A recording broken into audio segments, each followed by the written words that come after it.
how are you all? I hope you are doing very well and welcome to my channel. So guys, Rashmika and Jazz love story के अपने इस बार में आप लोगों ने देखा था कि जैज़ जो होती है अपनी मम्मा को मिस कर रही होती है। वो दूसरी तरफ करवट लेके लेट जाती है और कहती है कि मुझे बहुत नींद आ रही है, गुड नाइट। बट मैं समझ आती हूँ कि जैज़ को नींद नहीं आ रही, वो सैड है और मुझसे छुपाना चाहती है। तो मैं भी उसके कमर में हाथ डाल के लेट जाती हूँ। मैं कहती हूँ कि जान, आई नो आप अपनी मम्मा को बहुत मिस कर रही हो, मैं भी अपने पेरेंट्स को बहुत मिस करती हूँ। आई मीन अगर आपको रिग्रेट हो रहा है तो हम अभी भी वापस जा सकते हैं। आपको पता था ना कि अगर आप मुझे चूज़ करोगी, अगर हम यहाँ आगे तो आप अपनी फैमिली से दूर हो जाओगी। इट्स ओके, अभी भी टाइम है। हाँ, हम वापस जा सकते हैं, आप अपनी फैमिली के साथ रह लेना, मुझे कोई इशू नहीं है। तो जैज़ जो होती है तभी करवट लेती है और मेरी तरफ देखती है। मेरे फेस को ऐसे अपने हाथ से टच करके बोलते हैं कि मेरी जान, अब मेरी फैमिली आप हो, I love you so much. और हाँ, मैं मम्मा और पापा को बहुत ज़्यादा मिस करी हूँ, बट आज मैं उनसे दूर हूँ तो उसका रीज़न आप नहीं हो, खुद को ब्लेम मत करो। उसका रीज़न सिर्फ और सिर्फ भाई है, जो उसने किया वो है। और अभी हम वापस जाएंगे तो मुझे नहीं पता क्या होगा। भाई ने पता नहीं मम्मा को पापा को क्या कुछ कह के हमारे खिलाफ भड़का रखा होगा। हमारा जाना सेफ नहीं है। तो मैं कहती हूँ प्लीज़ ना एक बार इंडिया वापस चलते हैं ना, किसी को नहीं बताएंगे कि हम इंडिया जा रहे हैं, दूर से बस उन्हें देख लेंगे। मैं भी अपनी मम्मा पापा को बहुत ज़्यादा मिस करती हूँ, प्लीज़ जान। तो जैसे कहते चुप, हम इंडिया नहीं जा सकते, प्लीज़ ये ख्याल अपने दिमाग से निकाल दो, ओके। वैसे कह के मुझे टाइटली हक करके लेट जाती है। मेरे दिमाग में बार बार ये बात आ रही होती कि क्यों हम इंडिया नहीं जा सकते, क्या प्यार करना गुनाह है? अपने प्यार के साथ रहना गुनाह है। और हमारे पेरेंट्स तो शायद हम एक्सेप्ट कर भी लेते, लेकिन जो सबसे बड़ा प्रॉब्लम था वो थी जैस का खुद का भाई। और हमें नहीं पता था कि उसने हमारी फैमिली को हमारे खिलाफ क्या क्या बातें लगा रखी होंगी या इंडिया में क्या हो रहा है, हमें इसके बारे में कुछ आइडिया नहीं था। मैं जैज़ को कहती हूँ कि जैज़ सुनो ना, तो जैज़ बोलती हाँ बोलो। मैं बोलती हूँ क्यों ना मैं अपनी दोस्त से कांटेक्ट करने की ट्राई करूँ। आई मीन वो मे भी हमारी हेल्प कुछ कर सके, हमें बता सके। तो जैज़ कहती बिल्कुल नहीं। मैं कहती हूँ क्यों? तो जैज़ कहती है कि हो सकता है कि तुम्हारी फैमिली का उससे कांटेक्ट हो, उन्होंने उसे कस्में बातें दे रखी हूँ कि जैसे तुम कांटेक्ट करो वो उन्हें बताएं, तो तुम नहीं करोगी। मैं बोलती हूँ हाँ तो क्या हो गया, उन्हें सबको पता तो होगा ही अब तक कि हम अमेरिका में हैं। और अगर तुम्हारा भाई हमें ढूंढना चाहे तो वो ईज़िली हम तक पहुँच सकता है ना, उसे तो सब पता है, तुम्हारी यूनिवर्सिटी का तो तुम्हारे फ्लैट का सब पता है, तो हम क्या चीज़ छुपा रहे हैं? हाँ।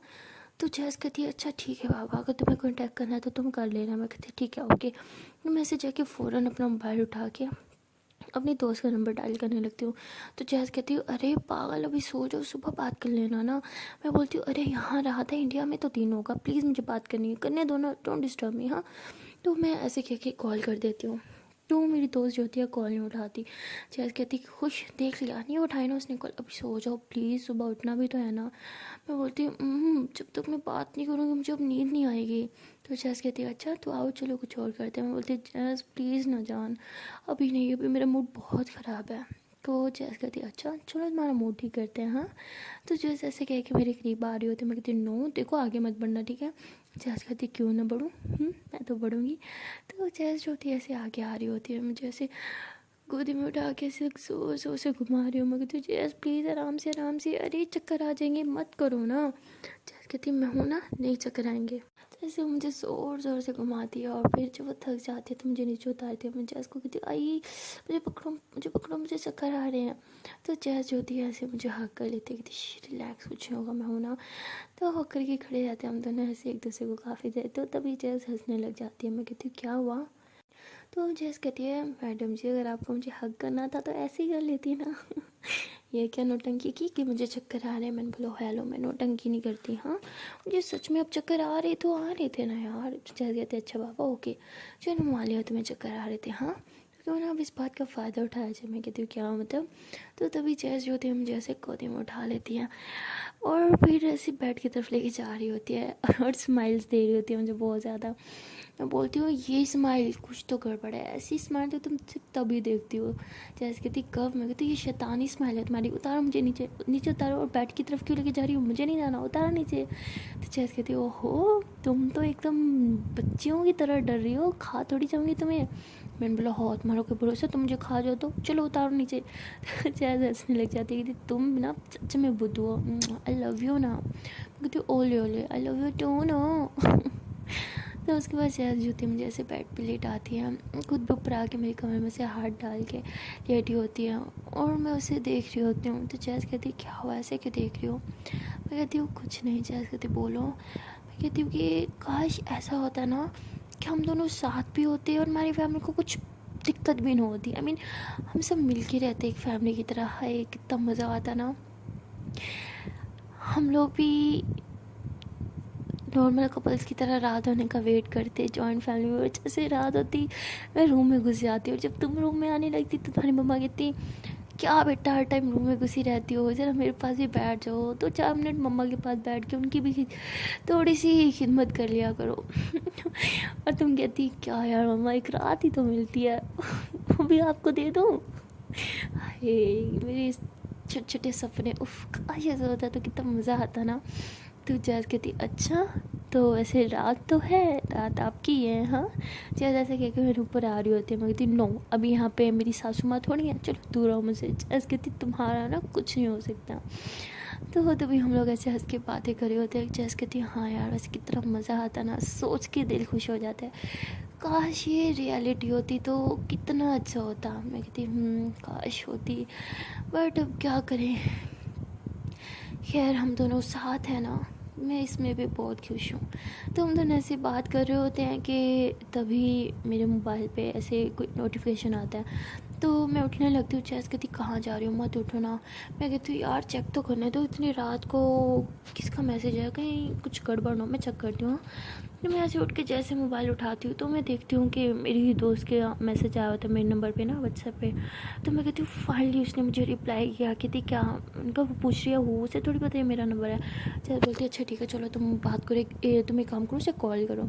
तो मैं जो होती हूँ अपने फ्रेंड को कॉल करती हूँ। जैसे मैं बोलती हूँ कि हाय तो फ़ोन पहचान जाती है। कहती क्या कहाँ हो तुमने तो मुझसे भी कॉन्टैक्ट ख़त्म कर दिया, मैंने तुम्हें बोला था कि तुम वहाँ जाके मुझे नहीं भूलोगे, मुझे कॉन्टैक्ट रखोगी। तो वो ऐसे फटाफट बोली जा रही होती है। मैं कहती रिलैक्स हो जाओ, मेरी बात तो सुन लो।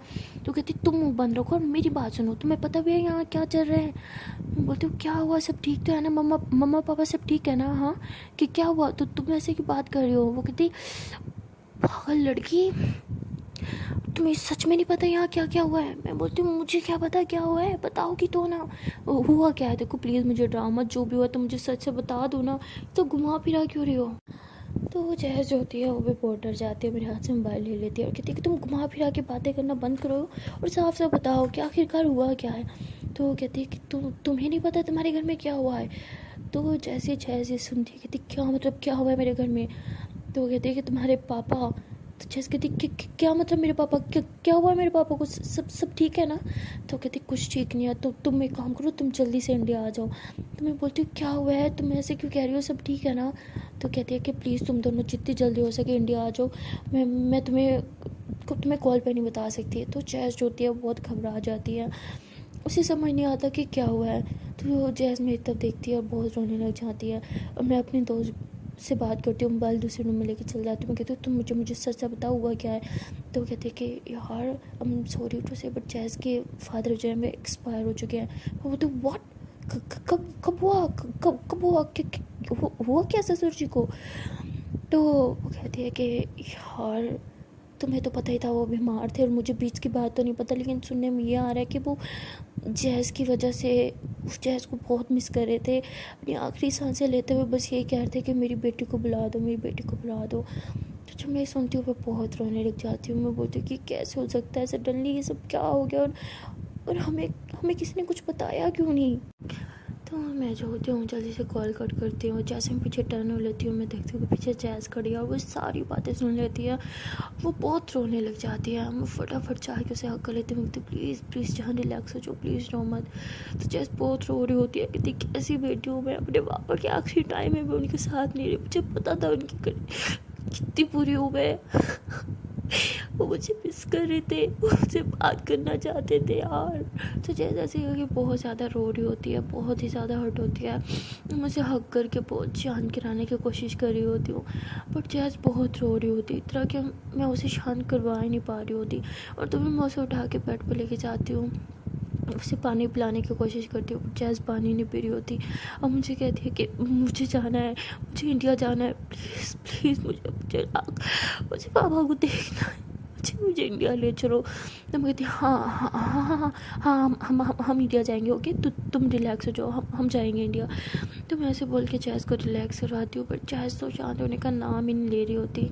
तो मैं फटाफट अपना लैपटॉप ऑन करती हूँ और इंडिया जाने के फ़्लाइट्स जो है वो मैं 2 बुक कर देती हूँ। मैं कहती तुम रिलैक्स हो जाओ, मैंने फ़्लाइट बुक कर लिया, सुबह ही हमारी फ़्लाइट है। हाँ तुम शांत हो जाओ, हाँ प्लीज़ प्लीज़ सब ठीक हो जाएगा, तुम रोना बंद करो। तो वो सारी रात ऐसे गुजरता है, जैस बहुत रोती रहती है।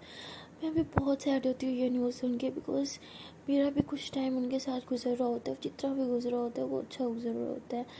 तो मैं भी उन्हें बहुत लाइक करती थी, और जब मुझे बात पता चलती थी ये मेरे लिए भी एक्सेप्ट करना काफ़ी डिफ़िकल्ट था कि सडनली कैसे हो सकता है, और हमसे किसी ने कुछ कांटेक्ट करने की कोशिश क्यों नहीं की। तो मेरे दिमाग में बस यही सब चल रहा था, और सारी रात ऐसे गुजरती है मेरी जैस को चुप करवाने में। और उसको चुप करवाते करवाते तो मैं खुद रोना स्टार्ट कर देती हूँ, क्योंकि मैं जैस को रोते हुए नहीं देख सकती थी। और ये इमेजिन करना कि जैस के फादर एक्सपायर हो चुके हैं, ये मेरे लिए भी बहुत डिफ़िकल्ट था। खैर सारी रात ऐसे गुजर जाती है और सुबह हो जाती है जब हमारी फ़्लाइट का टाइम होता है। तो मैं जैस को चेंज करवाती हूँ, बिकॉज़ वो बिल्कुल अपने होश में नहीं होती, और मैं उसे कुछ खिलाने की कोशिश करती हूँ क्योंकि उसने कुछ खाया नहीं होता। लेकिन जैस के अंदर तो जैसे एक में लुकमा नहीं जा रहा होता, वो बस रोई जा रही होती है और बहुत ज़्यादा सदमे में होती है। तो मैं अपना और जैस का कुछ इंपॉर्टेंट सामान जब मैं पैक करती हूँ, और बगैर किसी को इन्फॉर्म किए हम दोनों एयरपोर्ट पे आ जाते हैं, और वहाँ से हम अपने फ़्लाइट में बैठते हैं। तो फ़्लाइट में भी जैस बस रोती रहती है, और मैं उसे बस चुप करवाती रहती हूँ। जैस का हाथ पकड़ती हूँ, मैं कहती हूँ कि जान प्लीज़ रिलैक्स हो जाओ, इधर देखो मेरी आंखों में। हाँ आई नो ये टाइम बहुत डिफ़िकल्ट है, बट मैं तुम्हारे साथ हूँ ना, हम जा रहे हैं ना।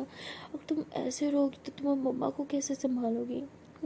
तुम्हें पता है ना, तुम्हारे अलावा मम्मा को संभालने वाला कोई नहीं होगा। जैस कहती है क्या क्या मम्मा मुझे माफ़ कर पाएंगी? क्या मम्मा मुझे पापा को आखिरी बार देखने देंगी? तो मैं बोलती शांत हो जाओ, सब ठीक होगा, तुम ऐसे क्यों सोच रही हो? जैस कहती है कि भाई बहुत गंदा है यार, वो मुझे पापा को नहीं देखने देगा। मैं बोलती हूँ ऐसा नहीं है, जैसे भी है वो तुम्हारा भाई है यार। जैस कहती है अगर वो मेरा भाई बनता तो एटलीस्ट वो मुझे इन्फॉर्म करता, एटलीस्ट पापा चाहते थे मुझसे मिलना चाहते थे तो वो मुझे इन्फॉर्म करता। फिर वो मुझे बस एक भी मैसेज कर देता ना कि पापा मुझसे मिलना चाहते हैं, तो तुम्हें पता था मैं वापस इंडिया चली जाती।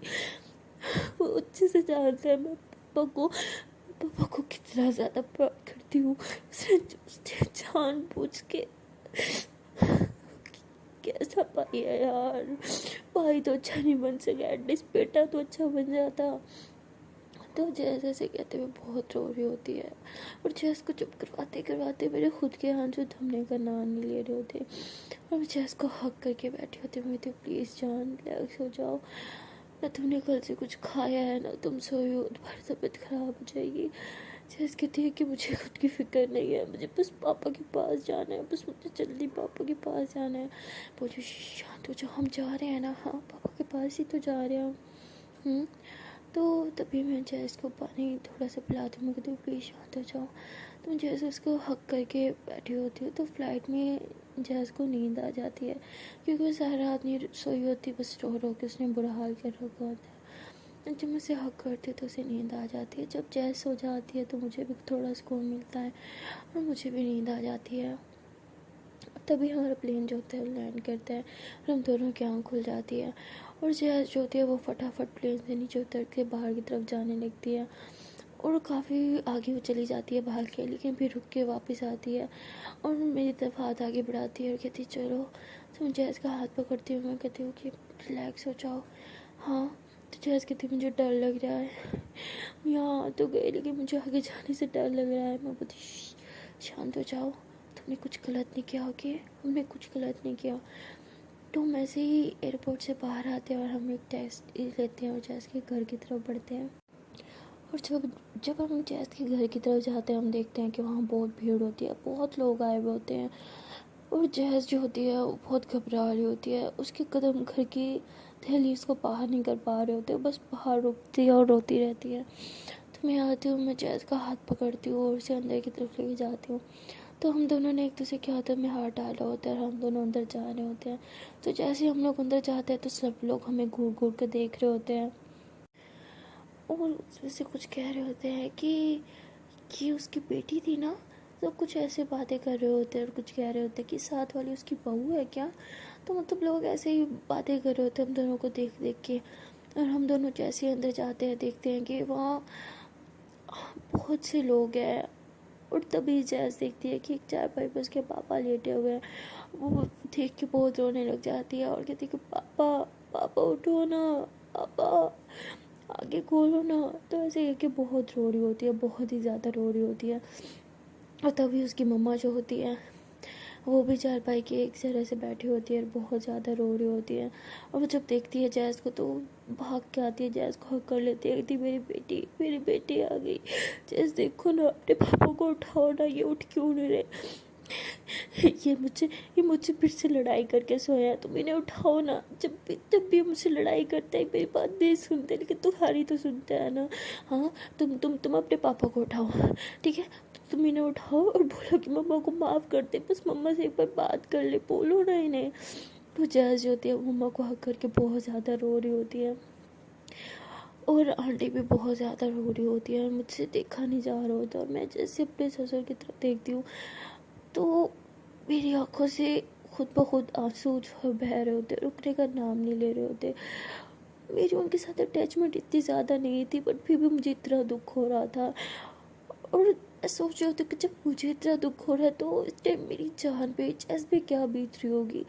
तो यही सोच के मेरे रोंगटे खड़े हो रहे होते हैं। मैं जैज़ के पास आती हूँ तो जैज़ बहुत रो रही होती है, मुझे हक कर लेती हूँ। मैं बोलती हूँ प्लीज़ प्लीज़ जान रिलैक्स हो जाओ, प्लीज़ प्लीज़ प्लीज़ प्लीज़ चुप हो जाओ।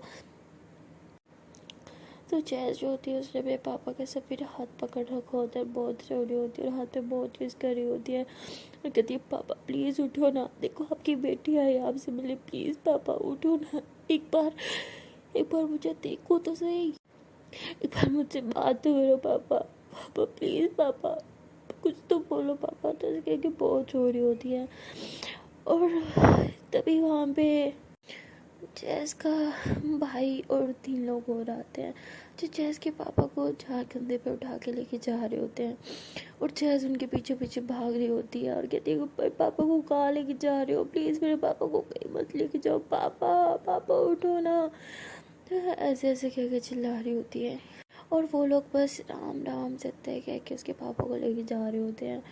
मुझे कुछ समझ नहीं आ रहा था कि मैं इस कंडीशन में क्या करूँ। एक तरफ मैं जब देखती हूँ मेरी सास की कंडीशन बहुत ख़राब होती है, दूसरी मुझे समझ नहीं आ रहा होता कि मैं किसको संभालूँ। और जैज़ तो अपने पापा के पीछे पीछे भाग रही होती है। मैं जैज़ के पीछे जाती हूँ, उसको पीछे से ऐसे हक कर लेती हूँ, मैं कहती हूँ प्लीज़ प्लीज़ रुक जाओ। तो जैज़ कहती छोड़ो मुझे, देखो मेरे पापा को कहीं लेके जा रहे हैं, नहीं बोलो ना मेरे पापा को नहीं लेके जाइए, कहाँ लेके जा रहे हैं। तो ऐसे कहकर मुझे छुड़ाने की कोशिश करती है, अपना जैज़ को टाइटली पीछे से पकड़ लेते हैं। मैं बोलती प्लीज़ प्लीज़ शांत हो जाओ, तुम्हें क्या हो गया, प्लीज़ प्लीज़ प्लीज़ जैज़ शांत हो जाओ। तो जैज़ जो होती है वो शांत होने का नाम नहीं होती, कहती मेरे पापा को क्यों लेके जा रहे हैं, क्यों, ऐसे कह के बहुत रो रही होती है। और तभी वहाँ पे जैज़ की मम्मा आती है और वो जैज़ को फिर हक कर लेती है। तो मैं पीछे हो जाती हूँ, कहते कि तुम्हारे पापा तुम्हें देखना चाहते थे, आखिरी बार कितना बुलाया, तुम क्यों नहीं आई। तो जब वो यही कहती है तो जैज़ एकदम से शॉक्ड हो जाती है, कहती पापा ने मुझे बुलाया था। और मैं भी देखती हूँ, मुझे कुछ समझ नहीं आ रहा था कि हो क्या रहा है। तो मैं कहती हूँ कि कब कब बुलाया था उन्होंने। तो कहते हैं कि तुम्हारे भाई ने तुम्हें कितना फ़ोन किया, कितने मैसेजेस किए, तुम्हें कितने लेटर्स लिखे, कितने ईमेल्स के लिए, तुमने किसी का कुछ रिप्लाई क्यों नहीं दिया, क्यों? हमें पता है तुम्हारी पढ़ाई इतनी ज़रूरत थी, लेकिन इतनी तुम्हारे पापा से भी ज़्यादा ज़रूरी हो गई क्या तुम्हारी पढ़ाई? तो जैस जब ये सब सुनती है तो उसे कुछ समझ नहीं आ रहा होता, ना ही मुझे कुछ समझ आ रहा होता है, क्योंकि उसके भाई ने हमारे साथ कोई कॉन्टेक्ट किया ही नहीं होता। यहाँ तक कि बाई चांस जब मैंने अपने दोस्त को कॉल की, उसके थ्रू मुझे पता चला कि जैस के पापा की डेथ हो गई है, वरना हमारे साथ तो किसी ने कुछ कॉन्टेक्ट ही नहीं किया, ना ही हमें किसी ने कुछ बताया। तो ये सब सोच के मैं बहुत परेशान होती हूँ, लेकिन जैस उस टाइम बहुत सदमे में होती है, तो वो कुछ बोल तक नहीं पा रही होती। और तभी वहाँ पे इतने लोग होते हैं कि वो जैस की मम्मा को ऐसे हक करने के लिए आ जाते हैं। तो जैस ऐसे पीछे हो जाती है और मैं जैस को देखती हूँ कि वो बिल्कुल अपने होश में नहीं है, बिल्कुल उससे कुछ समझ नहीं आ रही होती कि वो कहाँ पे खड़ी है, क्या है। वो एकदम खामोश हो जाती है और एकदम सदमे में होती है। तो मैं जैस का हाथ पकड़ के उसे जैस के रूम में लेके जाती हूँ।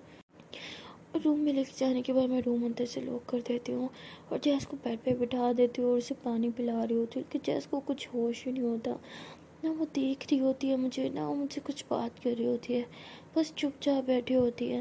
मैं कहती हूँ प्लीज़ जैस ऐसे खामोश मत बैठो, जान प्लीज़ मुझसे बात करो। तुमने सुना बाहर तुम्हारी मम्मा ने क्या कहा? उन्होंने बोला कि तुम्हारे भाई ने हमारे साथ कॉन्टैक्ट किया, लेकिन उसने तुम्हारे साथ कॉन्टैक्ट नहीं किया। ये हो क्या रहा है कि तुम्हारे पापा ने बोला होगा कि तुम्हें बुलाया, लेकिन तुम्हारे भाई ने शिट, अब समझ आ रहा है। एक बार फिर से उसने, तुमने सही कहा, ना वो अच्छा भाई बन सका, ना बेटा, ना ही हस्बैंड। तो मुझे उसके भाई की सारी हरकतें समझ आ रही होती है, मुझे बहुत गुस्सा आ रहा होता है, लेकिन जैस बिल्कुल कुछ रिस्पॉन्स नहीं कर रही होती। मैं जैस का हाथ पकड़ती हूँ, मैं बोलती हूँ जैस तुम सुन भी रही हो मैं तुम्हें क्या कह रही हूँ? तो मैं जैसे जैसे जैस का हाथ पकड़ती हूँ तो वो बेहोश होकर बेड पे गिर जाती है। मैं जोर से चिल्लाती हूँ, मैं बोलती हूँ जान उठो, क्या हुआ तुम्हें? जैस आंखें खोलो, बेबी देखो मेरी तरफ, तुम तो ठीक हो ना? जान जान आंखें खोलो। तो मैं ऐसे ज़ोर ज़ोर से चिल्ला रही होती हूँ कि तभी बाहर से कोई आवाज़ सुनता है और वो दरवाज़ा नॉक नॉक करता है, कहते हैं क्या हम अंदर, दरवाज़ा खोलो। तो मैं फ़ौरन से दरवाज़ा खोलती हूँ तो वहाँ बाहर बहुत से लोग होते हैं और वहाँ पे मेरी मम्मा भी होती है। वो कहती क्या हुआ इसे? मैं बोलती हूँ पता नहीं इसे क्या हुआ, ये बेहोश हो गया, मुझे कुछ समझ नहीं आ रहा इसको क्या हुआ है, कि ये ठीक तो है ना? तो मेरी मम्मा खड़ी होती है, मुझे देख रही होती है, लेकिन मैंने उन्हें नहीं देखा होता, मैं बस चिल्ला रही होती हूँ कि इसे क्या हुआ है, ये ठीक है ना, ये उठ क्यों नहीं रही? तो मैं ऐसे उसके मुंह पे पानी डाल रही होती हूँ तो सब हम बहुत परेशान हो जाते हैं, क्योंकि जैस बिल्कुल होश में नहीं आ रही होती। तो तभी वहाँ उन लोगों में एक लेडी होती है जो डॉक्टर होती है, वो फ़ौरन से आती है, कहती कि मैं डॉक्टर हूँ, हटो मुझे चेक करने दो। मैं कहती हूँ प्लीज़ चेक करें ना इसे, इसे देखे ये होश में क्यों नहीं आ रही? तो डॉक्टर जो होती है वो फिर चेकअप करती है, कहते हैं कि इसका बीपी बहुत डाउन हो गया और इसे बहुत सदमा लगाया गया, तो इस वजह से बेहोश हो गई है। मैं कहती हूँ ये ठीक तो हो जाएगी ना? बोलते हैं हाँ ये ठीक हो जाएगी, टेंशन की बात नहीं है। तो कुछ मेडिसिन वगैरह लिख के देती है, मुझे समझ नहीं आती कि मैं किसके थ्रू मंगवाऊँ। तो वो तभी वहाँ पर एक खड़ी होती है लेडी, वो कहती है कि बेटा मुझे तो मैं मंगवा के देती हूँ। तो मैं कहती हूँ हाँ प्लीज़ जल्दी ये मेडिसिन मंगवा के दे। मैं जैस का हाथ पकड़ के ऐसे ऐसे से रब कर रही होती हूँ, मैं बोलती हूँ प्लीज़ आँखें खोलो जैस, तुम्हें क्या हो गया, आँखें खोलो ना प्लीज़। तो मैं ऐसे कर रही होती हूँ कि तभी वहाँ पर मेरी मम्मा जो होती हैं वो कहती है कि रश्मिका, जैसे वो बोलती हैं तो उनकी आवाज़ सुनते ही मेरी आंखों में से आंसू आ जाते हैं और मेरी आंखें ऐसे खुल जाती हैं। जैसे पीछे की तरफ टर्न करती हूँ तो मेरी मम्मा खड़ी होती हैं और मुझे ज़ोर से हक कर लेती हैं। और जब मुझे ज़ोर से हक करती है तो मुझे समझ नहीं आता कि मैं क्या रिएक्ट करूँ। जब इतने टाइम बाद मम्मा की आवाज़ मेरे कान में गई होती है, एक एक अजीब सा सुकून सा मिलता है ना जब वो मेरा नाम लेती है। लेकिन उसी पल मेरी जान का दर्द, ये सब, और फिर मेरे ससुर की डेथ, मुझे कुछ समझ नहीं आ रहा होता कि मुझे करना क्या है, कि ये सब हो क्या रहा है। मेरे दिमाग में कुछ कुछ कुछ भी नहीं समझ पा रहा होता कि मेरी मम्मा मुझे टाइटली हग करती है और फिर पीछे होकर मेरा माथा चूमती कहती मेरी बेटी तो तुम आ गई वापस, हाँ कितना मिस किया मैंने तुम्हें। तो मेरी मम्मा को कहती मम्मा मैंने भी आपको बहुत मिस किया। तो मैं अभी मम्मा को फिर से हग कर लेती हूँ और फिर मुझे तभी याद आता कि जैस जैस उठ नहीं रही। और फिर मम्मा को हाथ पकड़ के दी, मम्मा देखो ना ये उठ क्यों नहीं रही, इसे कहो ना उठे, मम्मा मम्मा इसे उठाओ ना। तो मेरी मम्मा जो होती है तभी मेरा हाथ छोड़ के पीछे हो जाती है और मैं देखती हूँ कि मम्मा पीछे हो गई। मैं कहती मम्मा क्या हुआ, इसे कहो ना, ये उठ क्यों नहीं रही। तो तभी वो डॉक्टर जो होती है वो कहती है कि बेटा हटो, तो वो आके जैज़ को कुछ इंजेक्शन वगैरह लगा देती है। सो जैज़ जो होती है 5-10 मिनट में उठ जाती है। मैं जैसे उठती हूँ मुझसे टाइटली हग करती हूँ, मैं कहती जैज़ तुम ठीक हो ना, तुम्हें क्या हो गया था। हाँ इधर देखो मेरी तरफ। लेकिन जैज़ जो होती है कुछ रिस्पॉन्स ही नहीं दे रही होती, बिल्कुल चुप होती है। तो मैं डॉक्टर कहती हूँ डॉक्टर क्या हो गया ऐसे, ये कुछ बोल क्यों नहीं रही ना, ये मेरी तरफ देख रही है। तो कहती है कि इसे बहुत गहरा सदमा लगा, इसे कुछ टाइम लगेगा। मैं बोलती हूँ क्या मतलब टाइम लगेगा, मेरे से तो बात करे ना, ये मुझसे भी बात नहीं करी। तो कहती बेटा तुम समझो, इसे कुछ टाइम लगेगा। तो मैं कहती मम्मा देखो ना, ये क्या बोल रही है, ये मुझसे बात क्यों नहीं कर रही, इसे बोलो ना मुझसे बात करने को। तो तभी मेरी मम्मा कहती है कि डॉक्टर ठीक कह रही है, उसके फादर की डेथ हुई है, उस सदमे में है, तुम चलो मेरे साथ। तो मेरा हाथ पकड़ के जाने लगती है। मैं कहती मम्मा क्या कर रही हो, छोड़ो मेरा हाथ। तो मम्मा कहती इतनी मुश्किल से तुम आई हो, मैं तुम्हें कहीं नहीं जाने दूँगी, मेरे साथ घर चलो। तो मैं कहती मम्मा आपको क्या हो गया है, मैं ऐसे कैसे जैज़ को छोड़ के आ सकती हूँ। और सासू माँ की हालत देखी आपने, मैं नहीं आऊँगी घर, मैं इधर ही रहूँगी जैज़ के पास। तो मम्मा कहती है अभी भी तुम्हें इनकी फ़िक्र है, अपनी माँ की फ़िक्र नहीं है, अपने बाप की फ़िक्र नहीं है। हम लोग इतने टाइम से पागल हो गया तुम्हारे लिए, क्या कुछ कर रहे थे तुमसे मिलने के लिए, और तुम्हें अभी भी हमसे मिलना नहीं है। मैं कहती मम्मा ऐसी बात नहीं है, मैं भी आपको बहुत प्यार करती हूँ, बहुत मिस करती हूँ, लेकिन आप समझे ना, मैं इस हालत में जैज़ को अकेला छोड़ के नहीं जा सकती, उसे मेरी ज़रूरत है। तो मेरी मम्मा कहती तो क्या हमें तुम्हारी ज़रूरत नहीं है। मैंने बोला मम्मा प्लीज़, मम्मा प्लीज़ प्लीज़ मम्मा, हाथ जोड़ दियो आपके सामने, प्लीज़ मम्मा अभी नहीं। तो मैं ऐसे ही अपनी मम्मा का हाथ छुड़ा के जैज़ के पास आ जाती हूँ और उसे हक करके बैठी रहती हूँ, लेकिन जैज़ को कुछ होश नहीं होता। तो मैं काफ़ी देर जैज़ को ऐसे हक करके बैठी रहती हूँ। अभी मैं इसको सिर्फ फॉरहेड पे किस करती हूँ, कहती हूँ प्लीज़ जान मुझसे बात करो, मेरी तरफ देखो तो सही।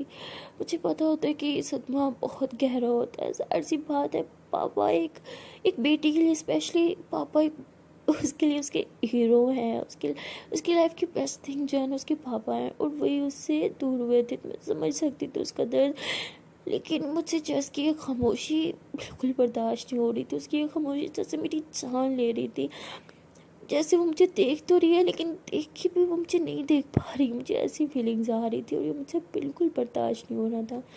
मैं चाहती थी कि जैस बस ठीक हो जाए, मुझसे बात करे, मुझे हग करे, लेकिन वो बिल्कुल मुझसे बात नहीं कर रही थी। सो गाइस अब देखना ये है कि आगे क्या होगा, कब तक जैज़ की कंडीशन रहेगी, क्योंकि मैं जैज़ को ऐसी कंडीशन में बिल्कुल नहीं देख सकती थी। तो मिलते हैं भी नेक्स्ट वीडियो में और देखते हैं कि आगे क्या होगा। तब तक के लिए बाय बाय, आप सब अपना ख्याल रखिएगा।